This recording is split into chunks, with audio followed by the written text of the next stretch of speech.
All right, folks, we have news. Spot Bitcoin ETFs, as by Eric Balchunas, Bloomberg analyst. He thinks that they're going to debut. That's right. He says July 2nd. Now, that's much sooner than I thought because Gary Gensler, that wily old fox, he actually says it's going to come sometime this summer. Sometime this summer can be anywhere between now and September. But July 2nd is quite a bit earlier than I had expected, and that has many ramifications. I think that's also part of the reason, as I discussed in my last video, why Bitcoin is sort of falling right now. I think there are some people prepping to take money out of the Bitcoin ETF and to allocate it to the Ethereum ETF.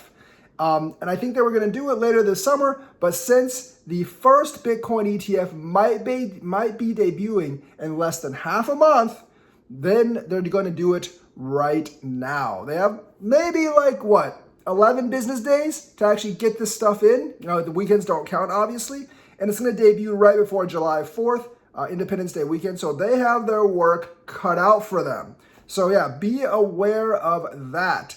If this does happen, the SEC will definitely surprise me on actually doing this before schedule. If you actually look at it, Bloomberg's analyst Eric Balchunas has updated his prediction of when spot Ethereum exchange-traded funds will go live. The U.S. SEC Commission approved 19 B4 filings a while ago, and they're looking at the S1 filings, and they're saying there's not too many comments on the S1 filings, which means there's not that much that the ETF issuers have to change to get the SEC's blessing. That means it can be done very, very quickly, and we could have Ethereum's ETF very soon. We are moving our over-under date for the launch of other ETFs up to July 2nd. Hearing the staff sent issuers comments on S1s today, and they were pretty light. Nothing major, asking for them back in a week. And once they make those revisions, it's very likely the SEC will give them the spot ETF approvals. Then the listing process takes probably a week or so, and bam, we're going to have Ethereum ETFs much, much sooner than we thought. So there could be more Bitcoin outflows coming soon because people are expecting about a fourth of the Bitcoin volume going to Ethereum.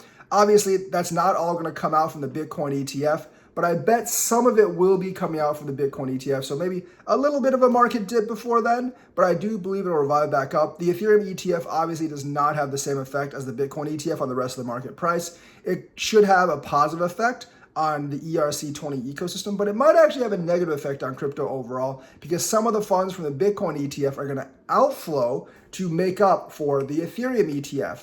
But we got good news coming, and from Michael Saylor. They issued another round of convertible bonds. Basically, they're taking out debt to buy more Bitcoin. How much more Bitcoin? $700 million more of Bitcoin. And that is a hefty buy. Even if it's over time, that definitely should mitigate any money that is coming out of the Bitcoin ETF to go to the Ethereum ETF. You know that Michael Saylor is forever bullish on Bitcoin. So he's going to keep buying. And this comes at a time when Bitcoin has gone down a little bit. So Saylor is definitely buying the dip. His DCA price is very low. His liquidation point's even way lower, probably below 30K. So he is perfectly fine, and he is not going to stop buying Bitcoin just because of a little dip. Saylor definitely has a long-term picture. Now, I have much to say about Saylor being a Bitcoin maxi. I don't agree with him on his view that Bitcoin is the only worthwhile investment.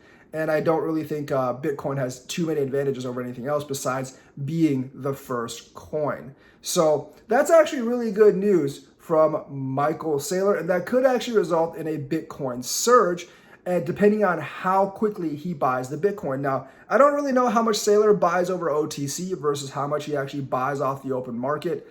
But I think that'll put more upward pressure on Bitcoin, as there's some downward pressure on Bitcoin from the Ethereum ETF and from people allocating funds from Bitcoin to Ethereum. Obviously, compared to the big ETF movement, Michael Saylor's amount is not really that much, but 700 million is still a significant amount. to buy on Bitcoin, especially because he's just straight up buying Bitcoin and he's going to put pressure on the downwards market. There's obviously more people buying as well. And I'm very, very confident in the bull run that is to come later this year.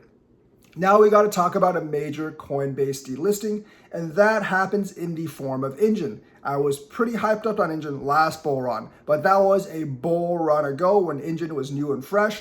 It was a gaming engine, but it looks like people's interest in Enjin has waned and developers are scrambling to find an excuse. Coinbase delists coins when they do not meet its criteria, namely the volume. So the thing is, like, Enjin is getting delisted because the volume does not meet the Coinbase criteria, which is very, very bad because, Coinbase,